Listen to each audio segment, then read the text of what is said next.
ফিলিস্তিনি ইসরায়েলি বর্বরতার কারণে চরম রাজনৈতিক সংকট ও আন্তর্জাতিক সমালোচনার মুখে পড়েছে নেতানিয়াহুর নেতৃত্বাধীন ইসরায়েল সরকার। অভ্যন্তরীণভাবে দুর্বল হয়ে পড়েছে এই রাষ্ট্র, এমনটাই মনে করছেন অনেক ইসরায়েলি নাগরিক। তবে এই চিত্র নতুন কিছু নয়। আজ থেকে প্রায় 8 দশক আগেই এমন পরিণতির আভাস দিয়েছিলেন বিশ্বের অন্যতম প্রখ্যাত বিজ্ঞানী আলবার্ট আইনস্টাইন। ফিলিস্তিনের গাজা উপত্যকায় হামাসের হামলার পর শুরু হয় ইসরায়েলের ভয়াবহ গণহত্যা।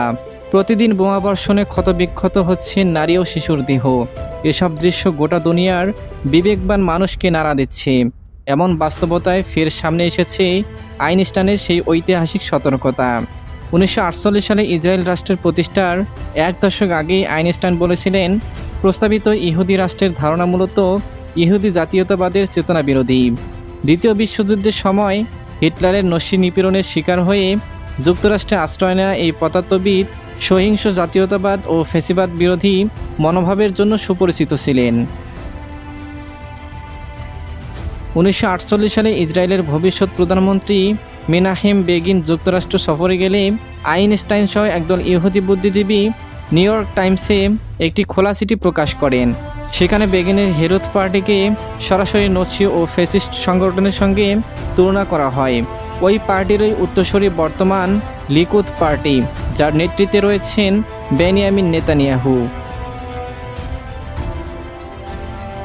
ইসরায়েলের রাষ্ট্র প্রতিষ্ঠার আগের সহিংস ঘটনার বিরোধিতা করে 1952 সালে দেশটির রাষ্ট্রপতি হওয়ার প্রস্তাব ফিরিয়ে দেন আইনস্টাইন।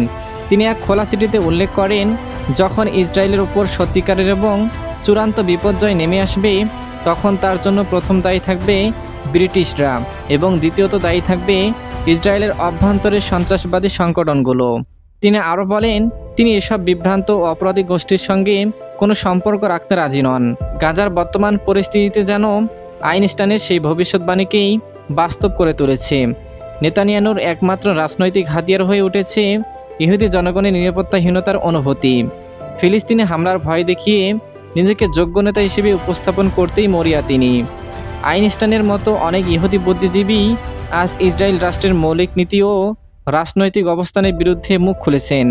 তাদের মতে হেরত দলের ফ্যাসিবাদী দর্শনের ছায়া এখন দৃশ্যমান লিকুদ পার্টিসহ ডানপন্থী দল ও সংগঠনগুলোর কার্যকলাপে।